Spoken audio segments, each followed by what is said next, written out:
Did you have the idea for the all women's pay-per-view, or did Billy have the idea for the pay-per-view? Billy had already known. Well, Billy is my friend. I've known Billy for 20 years, since like way back TNA in Nashville Fairgrounds days, was when I first met Billy. And I think that, even obviously because the NWA Nick is so heavily involved, and the conversations with Billy. So I would talk, and I think that it was very apparent that this was something that I had tried to do and wanted to do, and really had tried to push it through and go through different channels and talk to people about it. And it was just kind of, and I understand it's not like me being like, oh, but it is one of those things of like, I do believe in it. And I think that there is a genuine audience for it. And it could have been like a really great space. And I still think it's a really great space to build females. And because otherwise women get like 1 or 2 matches on the card.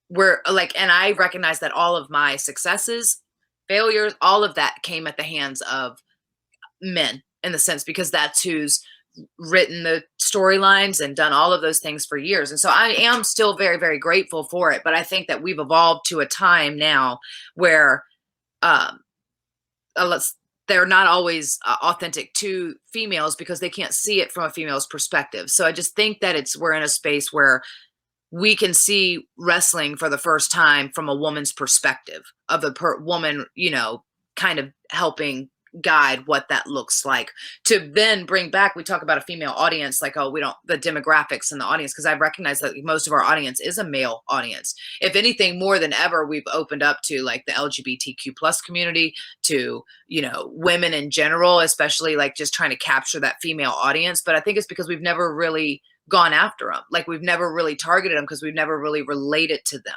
And so hopefully that's what I can do with this, is be able to bring back that female audience that used to come to the shows with their husband and their kids, and they all enjoyed it as a family experience, because I think that, if the female characters are not relatable to the women, then it's hard to get them to, Yep. Understand or like care. Yeah. With that pay-per-view, obviously, at Wrestling at the Chase, St. Louis, a lot of tradition there. I mean, that's pretty damn cool if you just think about the wrestling tradition and who used to wrestle, in St. Louis and Wrestling at the Chase. Pretty awesome, just from an old school perspective. It's so awesome. And we've been talking, and Billy been talking about going on the road, and because we've been filming in Georgia and Atlanta, or they've been filming, I should say, in Georgia and Atlanta. But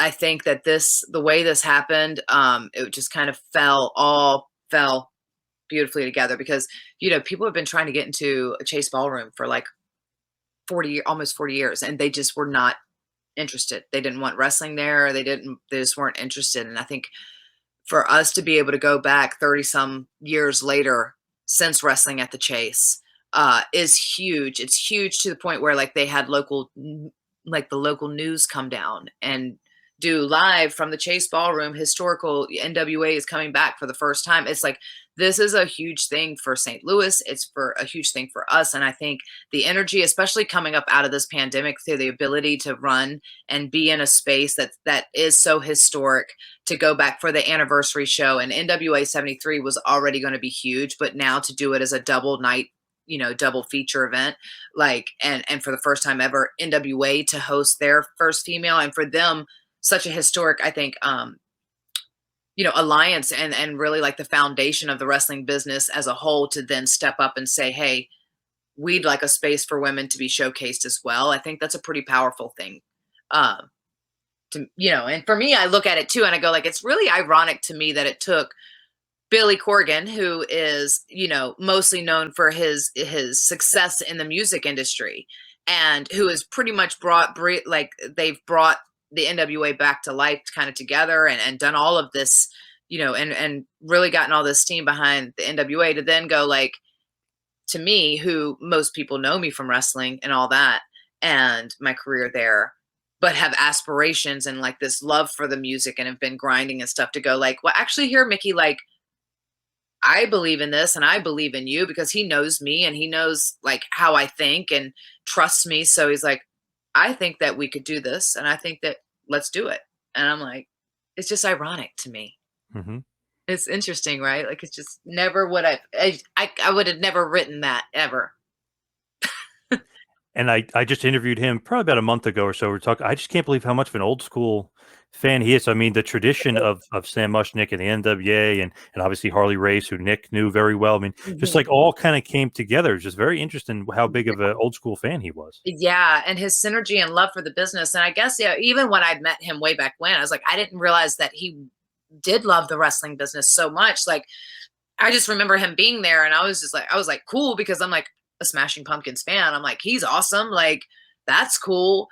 I didn't realize how much he truly like loved the business until, like, as we got to know each other and would have conversations about wrestling. I'm like, actually, he gets it. He does understand, and he actually does love the business. And like, even seeing, what they've done with the NWA since then, I'm like, this is really unique and it's powerful. And I think it's a different way that wrestling hasn't really been seen in so long, that people are like that whole what's old is new, and Yep. if it's broke, if it ain't broke, why fix it kind of thing. So, we spend so much time like trying to, I think, be taking legitimately in all these other spaces, that we forget at the core of it is still, it's wrestling, and it's about these characters and these stories and this cool um thing that makes everybody kind of just love it.